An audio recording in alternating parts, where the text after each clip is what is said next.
할렐루야. 예, 반갑습니다. 예, 오늘 우리가 함께한 이 말씀, 시편 말씀 37편 우리 3절과 4절 말씀을 우리 함께 보았는데요. 시편 오늘 37편 말씀 그 전체에 대해서 우리가 하나하나 살펴보고자 합니다. 그런데 그 살펴보는 것 가운데 우리가 다 살펴보면 참 좋겠지만 공부해 보니까 방대하더라고요. 그래서 오늘 딱 한 가지만 찝어가지고 우리가 은혜 받을 말씀이 무엇일까 하나님 기도하는 가운데 딱 제목에 딱 받은 은사가 있었습니다. 여러분 오늘 제목 혹시 기억나십니까? 예, 바른 먹거리 하면 떠오르는 게 있을 것 같은데 바로 먹거리에 대한 주제로 우리가 한번 하나님의 말씀을 살펴보고자 합니다. 다시 한번 우리 함께 말씀을 보겠습니다. 우리가 먹어야 될 게 무엇인지 함께 봅니다. 시작. 여호와를 의뢰하고 선을 행하라. 땅에 머무는 동안 그의 성실을 먹을 거리로 삼을지어다. 또 여호와를 기뻐하라. 그가 내게 이루어 주시리로다. 아멘. 여러분 중에 건강 때문에 혹시 이제 좀 걱정하시는 분이 있으시다면 혹시 운동을 적극 추천드립니다. 운동 저도 이제 아내로부터 많은 적극적인 추천을 받고 있는 상황인데 확실히 운동하면 몸도 건강해지고 마음도 건강해집니다. 그리고 또한 이제 좀 자료를 찾다 보니까는 다이어트가 확실히 건강에 도움이 된다라는 그러한 연구 글도 보게 되었습니다. 혹시 여러분 중에 나 지금 다이어트 하고 있다 하시는 분 계십니까? 손 들지 마시고 눈으로만 사인해 주시면 됩니다. 저도 이제 아내의 그 권유에 의해서 이제 다이어트를 하게 되었는데요. 다이어트를 하다 보니까 좋은 점이 있어요. 다이어트를 하다 보니까 좋은 게 뭐가 있을까요? 방금 말씀드렸듯이 건강에 도움이 됩니다. 건강에 도움이 됩니다. 그런데 그렇게 목표를 세웠는데 다이어트가 진짜로 쉽지가 않더라고요.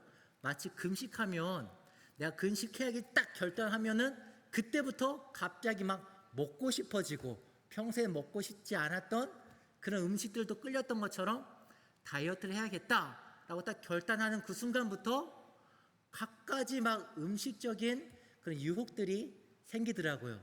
저만 그런가요? 아니면 여러분도 혹시 공감하시는 바가 있으실까요? 그러신가요? 다행이네요. 그런데 그때 딱 눈에 띄는 글귀가 있었어요. 바로 무엇이냐? 음식이 아깝다고 생각하지 말고 내 몸이 아깝다고 생각하라. 참 공감이 되는 그런 말이었어요. 그리고 다이어트를 하기로 했으며 마음만 먹어야지 이것저것 먹으면 된다 안 된다? 진짜 어떤 사람이 딱 카피를 썼는지 모르지만 상당하게 도전이 되는 카피더라고요. 그래서 눈에 딱 띄었던 이제 그 다이어트 문구 중에 하나가 이것도 있었어요. 뭐냐면 오늘도 나는 다이어트를 결심한다. 내일부터. 되게 딱 눈에 띄는 그런 카피였습니다. 근데 이렇게 말씀을 드릴 수 있었던 이유가 뭐냐면 전부 다 제 얘기 같더라고요. 다 제가 실패했던 그런 말들이었어요. 그러면서 제가 받은 최종적인 은혜는 이거였어요.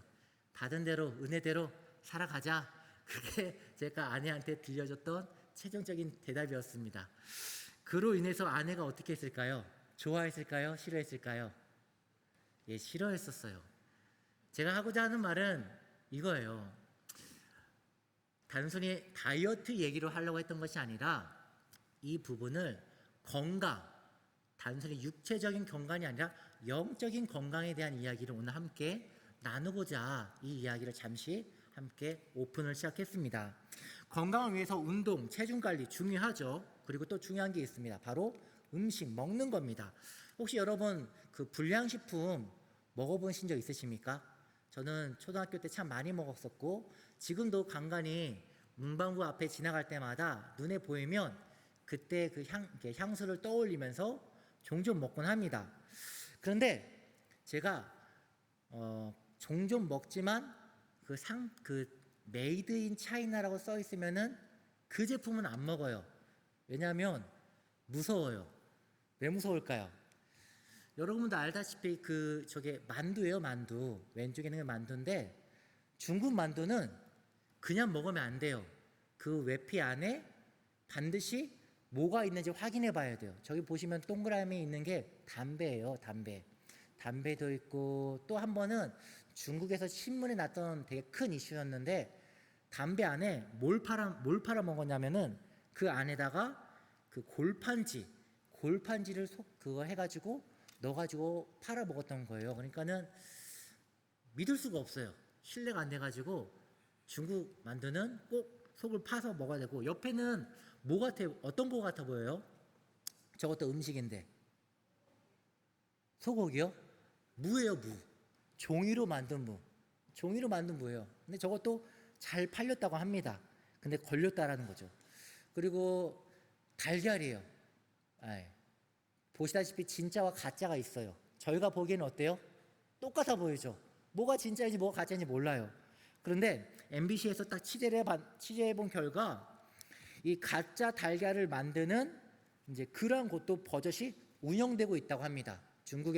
이게 중국 수도인 그 북경에서 가짜 달걀을 어떻게 조합하고 어떻게 하는지 그거를 이제 가르쳐주고 있는 거예요. 근데 지금 영상으로 준비를 했는데 영상이 안 되더라고요. 안타깝게도. 그래서 얘기만 해보자면 가짜 그 계란은 탱탱해요. 그 노란색 계란 안에 보면 노란 그 아래 보면 우리가 그 숟가락으로 딱 누르면 어떻게 될까요? 그죠? 막 깨지죠. 근데 가짜 계란은 누르면 탱탱볼처럼 막 튕겨나가요. 튕겨나가지고 이제 그게 버젓이 식당에도 판매가 되니까 이제 계란국 같은 걸로 해주던가 아니면 떡국 같은 거에도 계란을 넣어가지고 이제 해가지고 이렇게 판매를 하는데 이제 한국인이 식당에 가서 먹었는데 딱 씹었는데 그 계란 그게 아니라 탱탱한 맛이 나는 거고 이상해가지고 뱉어갖고 식탁에 이렇게 막 이렇게 숟가락 갖다가 눌렀는데도 절대로 안 깨지고 막 팅팅팅 막 튕겨나가고 하니까는 핸드폰으로 찍어가지고 이제 그렇게 딱 이렇게 유튜브에 올리는 모습도 딱 이렇게 보았었는데 그거를 이렇게 준비를 해봤는데 안타깝게도 영상이 안 되더라고요. 그러니까 중요한 거는 이제 가짜가 있다. 근데 그런 걸 먹으면은 탈이 난다 안 난다? 탈이 난다라는 것이죠. 그리고 이제 한 가지 좀 팁만 더 드리자면 왜 만들까요? 가짜 계란을 왜 만들까요? 진짜 계란이 있는데 10분의 1밖에 안 된대요. 진짜 계란이 100원이면은 가짜 계란은 10원이면 만든다는 것이죠.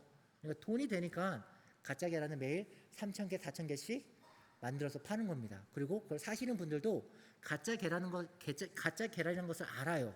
아는데도 그걸 사서 먹어요. 왜? 싸니까. 10분의 1이니까 가격이. 싸니까 사서 먹는 거예요.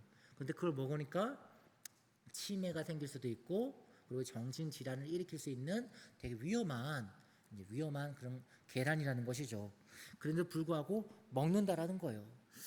참 이제 그런 걸 비하면 우리나라 그나마 좀 괜찮은 것 같습니다.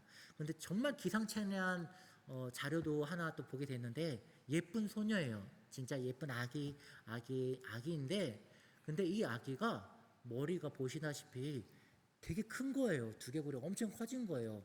왜 그럴까요? 기형적으로 태어나서 그럴까요? 아니에요. 잘못 먹어서 그래요. 저게 뭘까요? 분유예요, 분유. 분유인데 잘못 먹었어요. 왜? 가짜 분유. 저것도 엄청나게 중국에서 크게 이제 한번 이렇게 이슈화가 되었죠. 저거 이제 잘못된 분유로 인해서 두개골이 점점 커지고 그리고 저거를 먹은 이제 아이가 머리가 이렇게 두개골이 저렇게 보시다시피 비정상적으로 되게 커져가니까 아이가 머리가 아픈 거예요. 그러니까 막 머리를 하루에도 수십 번씩 자기 머리를 막 때리는 거예요, 아기가. 그렇게 하면서만 이제 고통스러워하고 심지어 영유아 13명이 결국은 이제 죽게 된 그런 정말 끔찍한 일이 실제 있었다는 것이죠. 하고자 하는 말씀은 이거예요. 잘못된 거, 가짜, 몸에 해로운 거 먹으면 어떻게 된다? 위험하다라는 거예요. 위험하다. 그래서 우리가 무엇을 먹는가가 되게 참 진짜 중요한 것인데 근데 우리의 영은 지금 무엇을 먹고 있습니까? 우리의 영은 무엇을 먹고 있습니까? 육신도 잘 먹어야 건강한데 우리의 영은 어떨까요? 우리의 영은 아무거나 잘 먹어도 건강할까요? 아니죠. 우리의 영도 좋은 걸 먹어야 돼요. 아주 좋은 걸 먹어야 돼요. 우리의 영을 나쁜 걸 먹으면 어떻게 될까요? 나쁜 걸 먹으면 당연히 그에 대한 해로움을 우리가 받게 된다는 것이에요.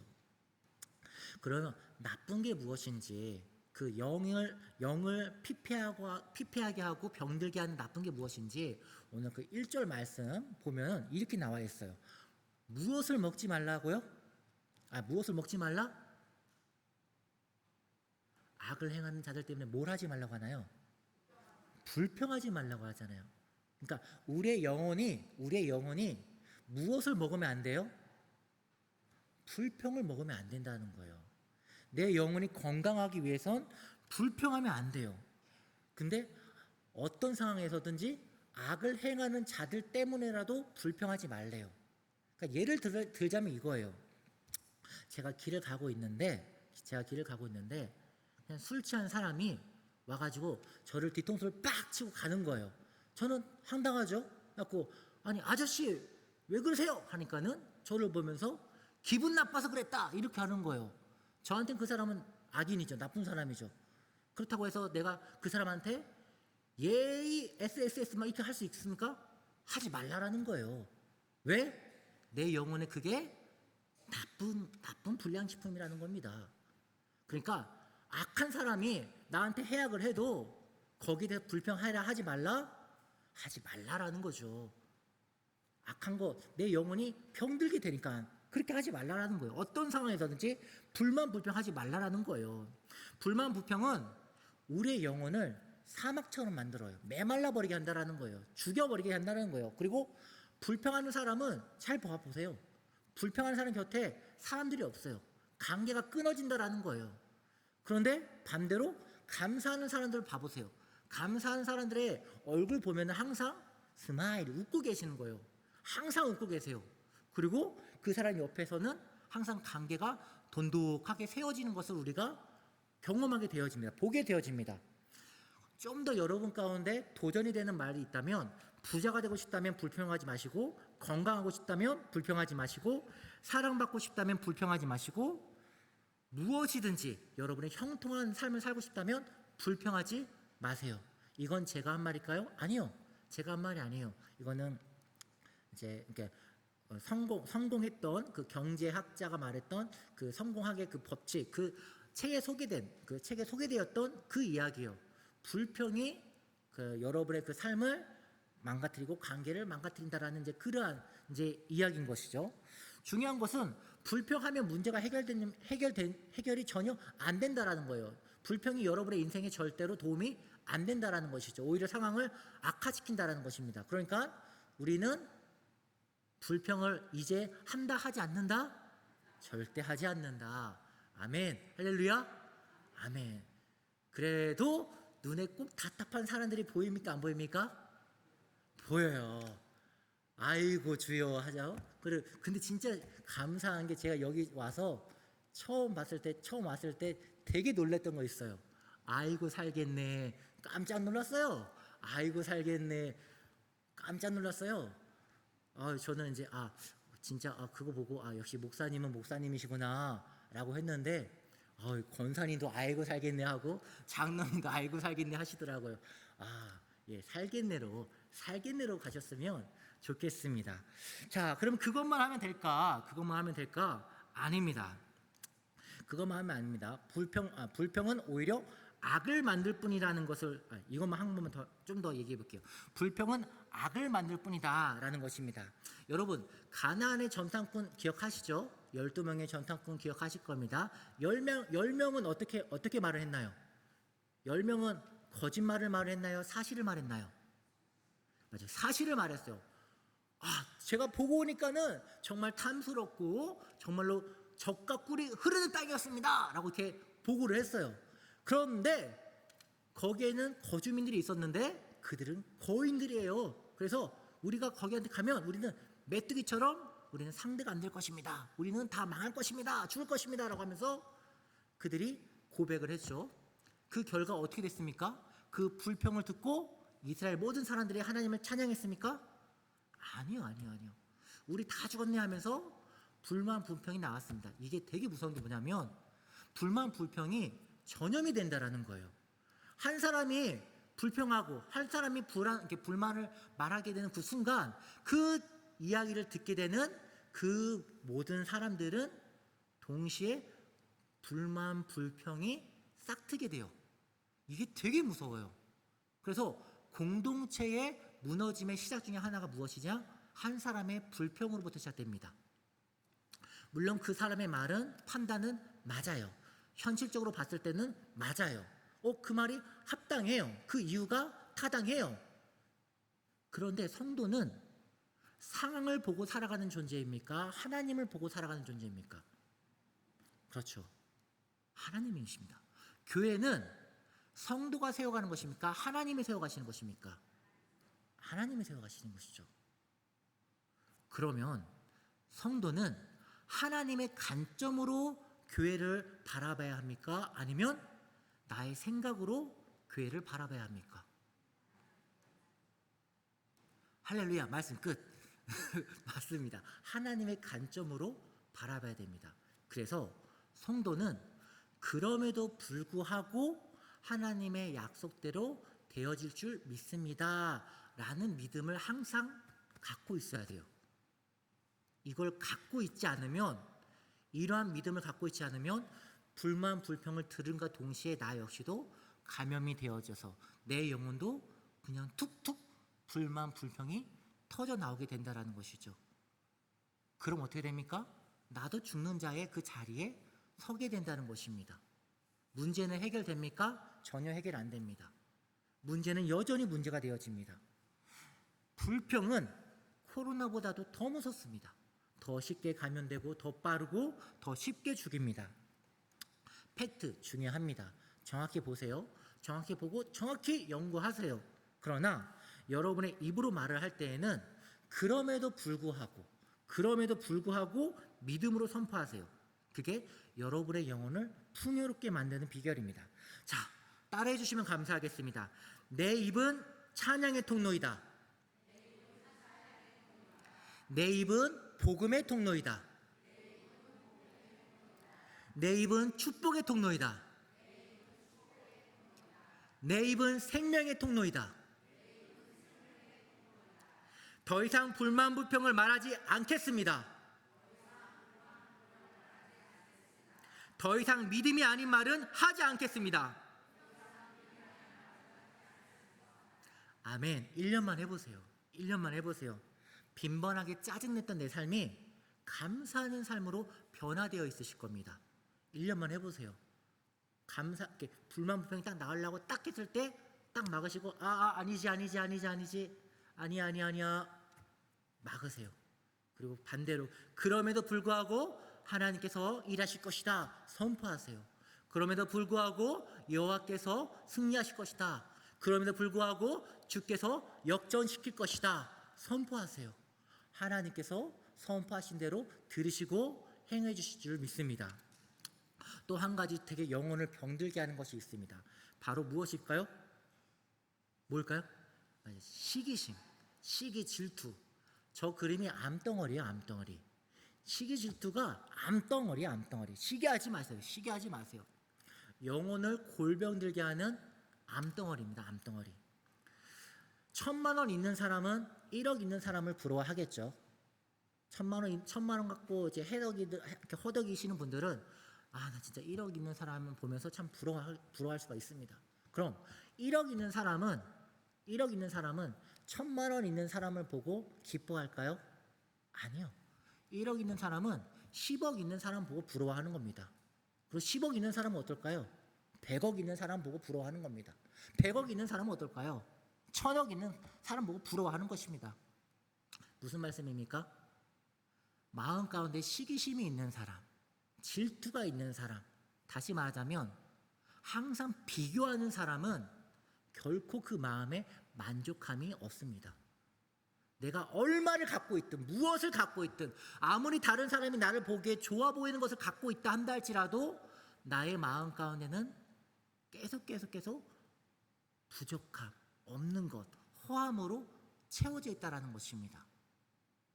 우리는 이미 그리스도 안에 하나님의 모든 신령한 복을 다 주셨습니다. 그래서 우리가 그 모든 신령한 복을 다 누리면서 복된 삶을 살 수가 있습니다. 그게 바로 크리스찬입니다. 성도입니다. 그런데 우리는 하루하루 살아가면서 입에서 나아가는 말이 하나님 감사합니다, 하나님 사랑합니다, 하나님 찬양합니다 라는 고백보다는 힘들다, 짜증난다, 저 사람 왜 저래, 많이 안 좋은 말들을 입으로 배권합니다. 왜 그럴까요? 우리의 영혼이 그만큼 많이 병들어 있다라는 것입니다. 고쳐야 돼요. 치료해야 돼요.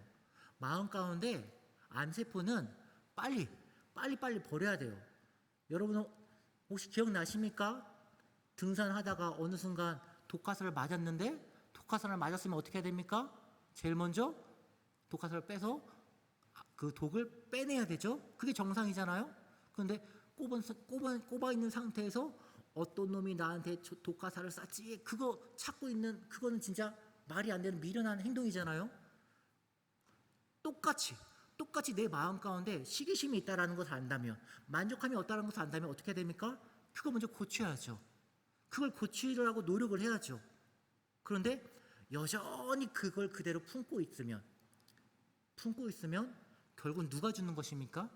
내가 죽는 거지 않습니까? 그리고 내가 죽으면 어떻게 됩니까? 내 가정이 죽지 않습니까? 여러분, 다윗이 말을 하는 거예요. 이 시편 37편은 다윗이 일평생을 살아보면서 돌이켜본 거예요. 돌이켜본 결과 그가 자신이 만난 하나님에 대해서 간증을 하는 것인데, 찬양을 하는 것인데, 그 중에 이 두 가지에 대해선 언급을 했어요. 첫 번째가 뭐였다고요? 불평 갖지 말라. 두 번째가 뭐라고요? 시기심, 질투심 갖지 말라. 이걸 없애는 방법은 어떻게 하는 겁니까? 비교하지 마세요. 비교하지 말고 여러분의 시선을 사람에게 두지 말고 하나님께 두세요. 주님에게 두세요. 그러면 매사에 범사에 감사가 나올 수가 있습니다. 여러분이 불만, 불평, 시기, 질투를 모두 버리고 오직 하나님을 신뢰하면서 그의 성실로 영혼을 채우시기 바랍니다. 그렇게 되어졌을 때 여러분의 인생이 점점점 건강해질 것입니다. 그럼 먹지 말아야 할 것 말고, 그럼 우리가 먹어야 될 음식, 그 음식이 무엇인지 우리 한 번 또 살펴보도록 하겠습니다. 시작. 여호와를 의뢰하고 선을 행하라. 땅에 머무는 동안 그의 성실을 먹을거리로 삼을지어다. 또 여호와를 기뻐하라. 그가 내 마음의 소원을 내게 이루어 주시리라. 무엇을 먹으라고 합니까? 그의 성실을 먹으라고 합니다. 이 그의 성실이 뭐냐? 히브리어 말로 에무나라고 하는 그 말인데, 그 용례를 한번 살펴보자면 시편 33편 4절에 똑같은 말이에요. 뭐라고 써있죠? 노란색. 행하시는 일. 저 행하시는 일이라고 번역이 되어 있지만 저 단어도 히브리어 에무나라는 말로 써 있고요. 시편 119편 거기에도 똑같은, 그때는 에무나라는 그 단어가 어떻게 번역이 되었죠? 계명들로 번역이 되었어요. 그리고 시편 143편에는 뭐라고 번역이 되어 있죠?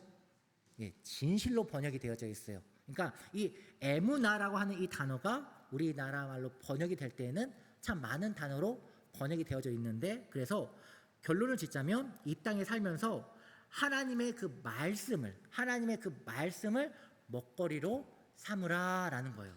그러니까 이 땅에 살면서 하나님의 말씀을 이제 먹거리로 삼으라는 것인데, 딱 이 말씀을 들으면 혹시 떠오르시는 그림이 있지 않으십니까?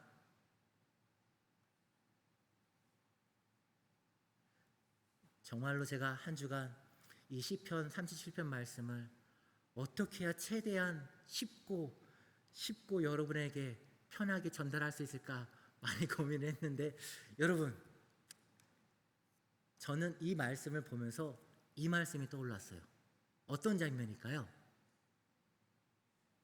잘 아시죠? 예수님이 마귀한테 광야에서 시험받는 그 장면이에요. 사람이 떡으로만 살 것이 아니요 하나님의 아멘, 하나님의 말씀으로 사는 존재가 누구다? 우리예요. 우리. 저와 여러분이 바로 하나님의 말씀으로 먹고 사는 그런 존재라는 것을 잊으시면 안 된다는 것입니다. 그런데 마귀는 어떻게 공격합니까? 어떻게 깨게 합니까? 성경 말씀 보는 것보다 무엇을 보게 합니까? 드라마, TV 이걸 보게 합니다. 왜? 그게 해서 비교하게 하려고, 내가 없는 것을 바라보게 함으로 말미암아 욕심을 갖게 하려고, 탐욕을 갖게 하려고. 드라마 보면서 어떻게 합니까? 그 사람 보면서 물론 대리만족도 하지만 그보다 나도 마음 놓고 쇼핑하고 싶다, 나도 마음 놓고 비행기 타고 여행 가고 싶다, 나도 저렇게 넓은 집에서 살아보고 싶다, 나도 저렇게 좋은 차 타고 싶다. 그러한 마음들, 욕심들이 보니까 견물생심이라고 들어오게 되는 것입니다. 세상 보지 말라고요. 하나님 보라고요. 말씀 보라고요. 그러면 세상 보면 잘못된 영적인 그 음식이, 잘못된 병든 그 음식이 내 영혼을 병들게 하지만, 하나님을 바라보면, 하나님의 살아있는 이 말씀을 바라보면, 그것을 먹으면 우리의 영혼은 병들까요? 건강해질까요? 그럼 여러분 말씀을 더 가까이 하세요. 더 가까이 하시고 더 먹으세요. 여러분의 영혼이 강인해지고 여러분의 영혼이 나음을 얻으면 여러분 가정이 변화되어질 것이고, 여러분의 자녀들이 변화가 될 것이고, 여러분에게 있는 공동체가 변화가 될 것입니다. 그것이 하나님이 원하시는 그림이십니다. 성도는 하나님의 말씀을 먹음으로 삽니다. 잊지 마세요. 성도는 하나님의 말씀을 먹어야만 사는 존재입니다. 세상의 것으로 먹어서 건강해지는 존재가 아닙니다.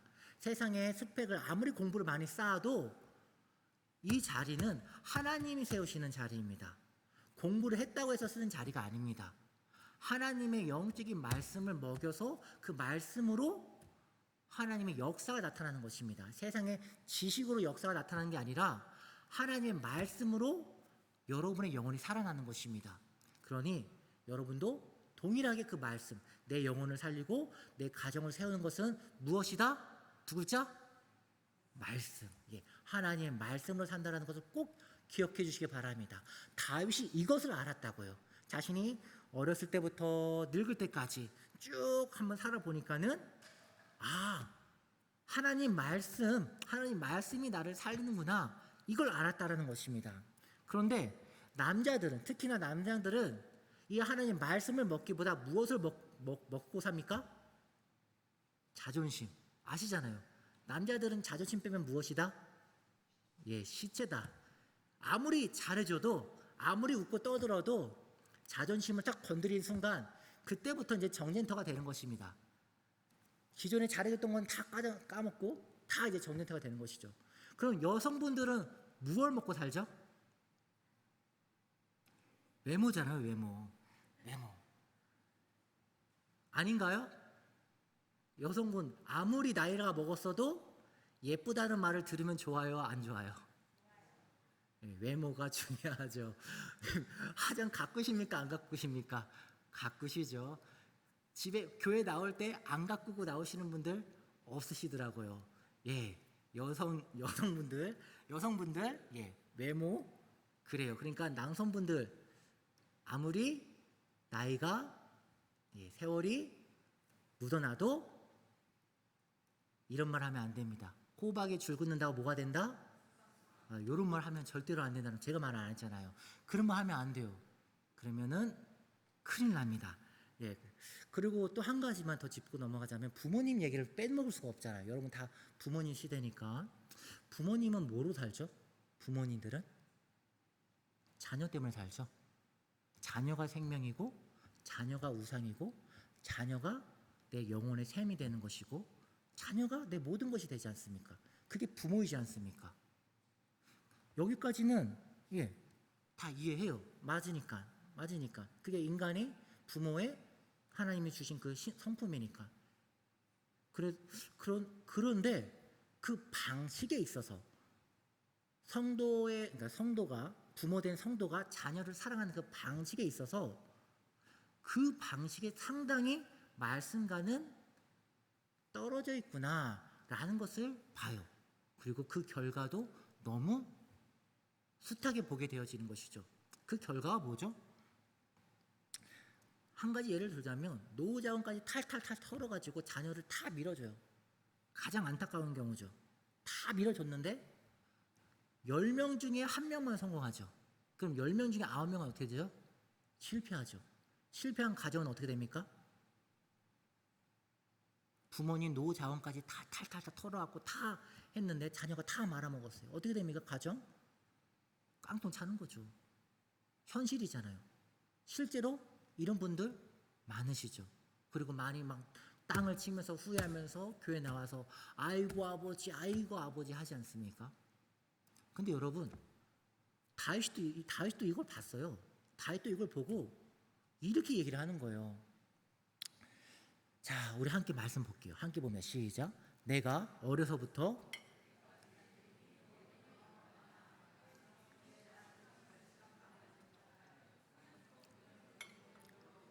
그의 자손이 복을 받는도다.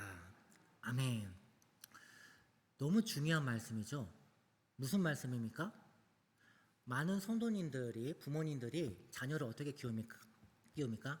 내가 보기에는 자녀는 50이 되든 환갑이 되든 언제나 어린아이 같아요.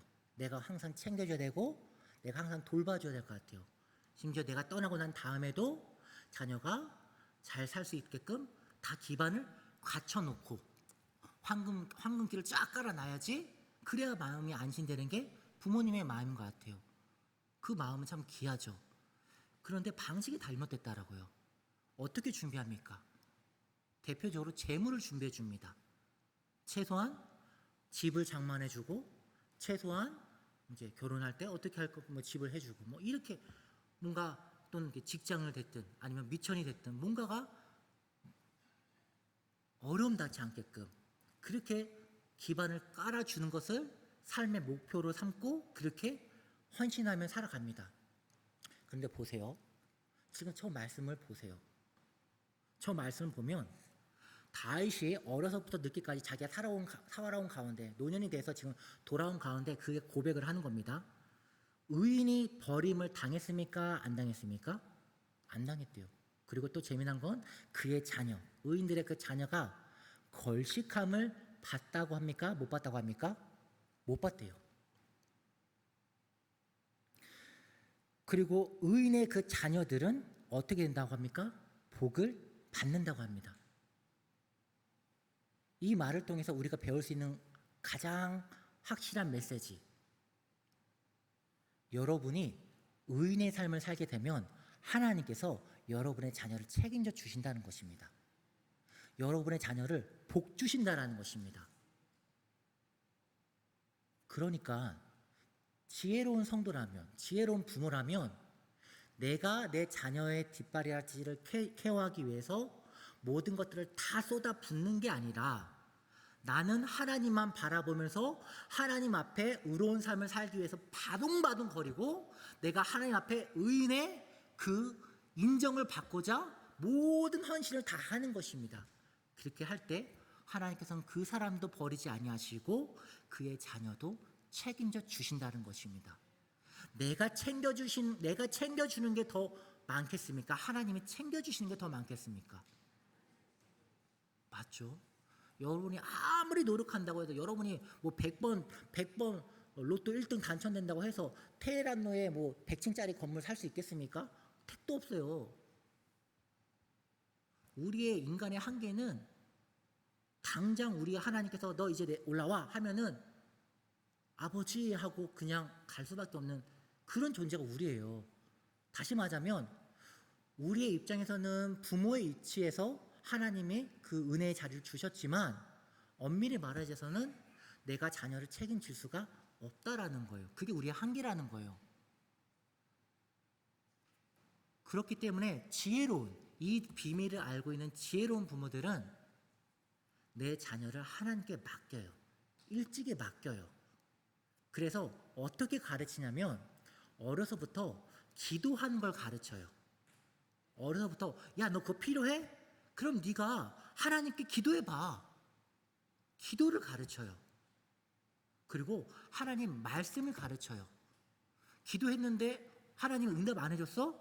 왜 안 해줬을까? 하나님께서 말씀해 줬는데 이 성경책에서 한번 찾아봐봐.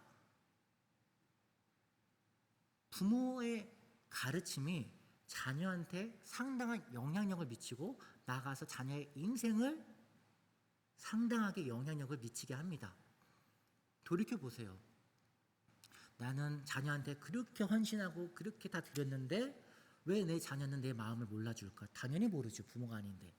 어찌 알겠습니까? 거기에 그것 때문에 또 상처받고 힘들어하고 그러지 마세요. 남은 시간, 남은 삶 하나님만 바라보세요. 주님만 바라보세요. 우리의 시선은 사람에게 두는 것이 아닙니다. 우리의 시선은 오직 하나님께만 둬야 되는 것입니다. 그럴 때 하나님께서 순리대로 풀어가시는 것입니다. 우리가 다 살펴보지는 않았지만 악인에 대해서 하나님께서 즉각적으로 악인이 잘 되는 것에 대해서 부러워하지 마라, 불평하지 마라. 곧 그들은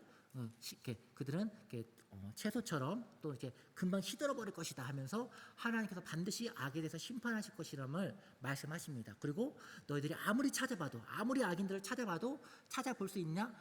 찾아볼 수 있나 면 찾아봐라. 못 찾을 것이다. 하나님이 심판해 버렸기 때문에 남김없이 다 쓸어버리셨기 때문에 못 찾을 것이라고 말씀합니다. 그러니까 여러분, 나쁜 사람들이 잘 되는 것에 대해서 배 아파하지도 마시고 오직 하나님만, 오직 주님만 바라보면서 여러분의 인생을 걸어가십시오. 그리고 하나님께 여러분의 인생을 맡기십시오. 그러면 자녀들 그 모든 것들이 하나님께서 열어주십니다. 복을 주십니다. 제 얘기가 아니에요. 하나님의 말씀하신 이 성경에서 말씀하신 그 약속이에요.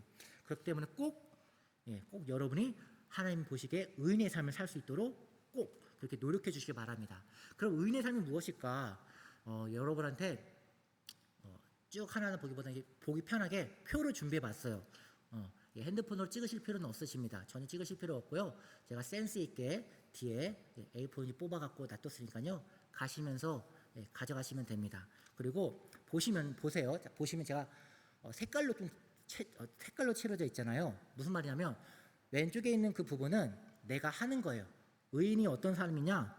여호와를 의뢰하는 삶이고, 그리고 선을 행하는 삶이고, 여호와를 기뻐하는 삶이고, 불평하지 않는 것이고, 시기하지 않는 것이고, 그리고 여호와께 길을 맡기는 것이고, 여호와 앞에서 잠잠하는 것이고, 인내하는 것이고, 분노하지 않는 것이고, 또 여호와를 소망하는 것이고, 이렇게 총 있어요. 총 몇 개면 19가지가 있어요. 찾아보니까 19가지더라고요. 여러분이 더 찾으셔도 됩니다. 제가 보기에는 19가지밖에 못 찾았어요. 근데 이렇게 했을 때 그때마다 하나님이 약속하신 복이 다 달랐다라는 거예요. 그리고 재미난 것은 이 모든 이야기가 누구의 이야기냐? 바로 다윗의 얘기예요. 그러니까 무슨 얘기냐면 다윗이 만난 하나님을 지금 시편 37편에서 고백을 하고 있는 거예요. 찬양을 하고 있는 거예요. 내가 어렸을 때부터 노년에 이르기까지 쭉 인생을 돌아보니까 하나님을 만났는데 여러 가지 모양의 하나님을 만났다라는 거예요. 근데 어떨 때 내가 이렇게 했을 때는 이런 하나님을 만났고 이럴 때는 이런 하나님을 만났다라는 것을 고백하고 있는 거예요. 그러니까 이것을 보고 내가 이렇게 많은 것들을 다 행해야 돼? 하면서 스트레스를 받는 게 아니라 오히려 반대로 나 지금 저 복이 필요한데 저러한 축복이 필요한데 그럼 난 지금 저 축복을 받기 위해서 저러한 행동을 내가 힘쓰면 되겠네? 라는 식으로 접근을 하면은 되게 유익하실 겁니다. 그러니까 여러분이 꼭 이게 그 뒤에 배치해둔 그 정리해둔 그 표를 한번 이제 보시면서 내게 지금 현재 필요한 복이 무엇인지 한번 살펴보시고 그리고 그 복에 대해서 다윗이 어떻게 행할 때 하나님이 그런 하나님으로 나타내 주셨는지 만나 주셨는지 그것을 보시고 여러분도 그렇게 힘써 주셨으면 좋겠습니다. 그리고 그렇게 여러분이 많이 복을 받으신 다음에 어떻게 되겠습니까? 많이 흘려 보내 주셔야 되겠죠. 말씀을 정리하겠습니다. 우리 청년들이 있으니까 한 가지만 또 짚고 말게요. 저 말씀 우리 함께 말씀 보겠습니다. 시작.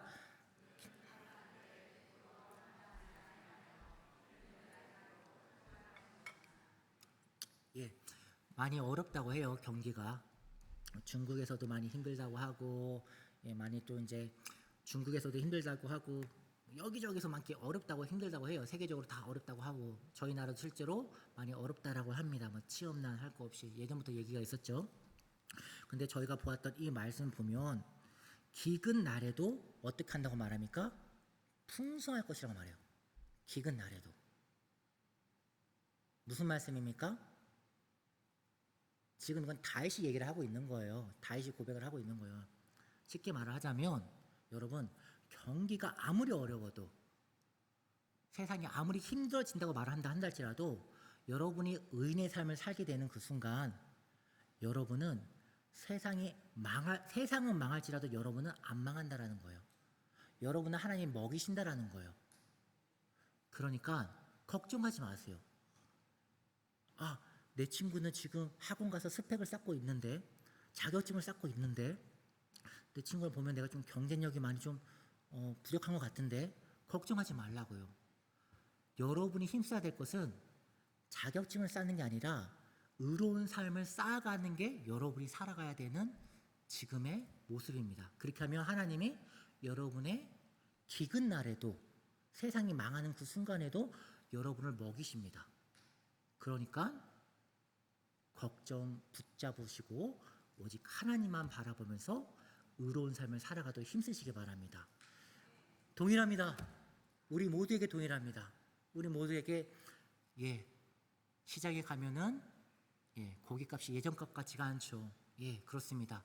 밥상에 올라가는 지갑 열기가 그렇죠. 많이 두렵습니다. 그런데 걱정하지 마세요.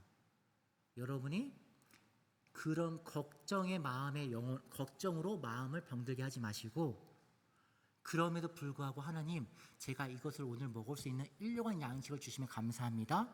하나님께서 저에게 또 다시 채워주실 것을 믿습니다. 가부의 그릇에 하나님이 그 기름을 끊임없이 채워주셨던 것처럼 우리 가정에도 하나님이 끊임없이 채워주실 걸 믿습니다. 그 믿음으로 살아가시기 바랍니다. 그 믿음을 살아가세요. 먹거리 참 중요합니다. 먹거리. 오늘 그 다윗의 이야기를 통해서 우리가 함께 좀 살펴봤는데, 광야의 모습 잠깐만 띄워주시겠어요? 지금 우리가 3절 4절에 보면은 시편 37편 말씀 보면은 먹거리에 대한 이야기 표현이 다윗이 참 많아요. 근데 다윗의 삶을 아시잖아요. 다윗의 삶이 어땠죠? 도망 다녔잖아요. 광야로 피해 다녔잖아요. 보시다시피 광야예요, 광야. 먹거리가 없어요. 그냥 바위 밑에 있는 풀들, 먹을 수 있는 시중에 있는 풀들, 되게 별거 없어요. 그런데 그것을 먹을 때 다윗은 뭐라고 먹었습니까? 그것을 먹으면서 그는 그 풀을 먹으면서도 그의 성실하심, 여기서 그는 하나님이죠. 하나님의 성실하심을 먹을거리로 삼았다라고 얘기를 하고 있어요.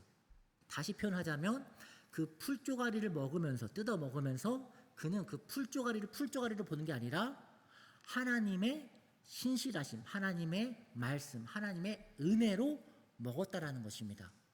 우리도 이런 영적인 믿음의 세계로 삶을 승리할 수 있기를 바랍니다. 여러분, 정리하겠습니다. 마음 가운데 먹지 말아야 될 것 두 가지, 오늘 두 가지였죠. 뭐였죠? 불만, 불평 갖지 마라. 또 한 가지 뭐였죠? 시기하지 마라, 질투하지 마라. 그리고 우리가 먹어야 되는 것은 무엇입니까? 두 글자로 말씀. 아멘. 하나님의 말씀을 꼭 먹으시기 바랍니다. 그렇게 여러분이 갈 때 하나님께서 우리의 모든 인생을 책임져 주시는 줄 믿습니다. 기도하겠습니다.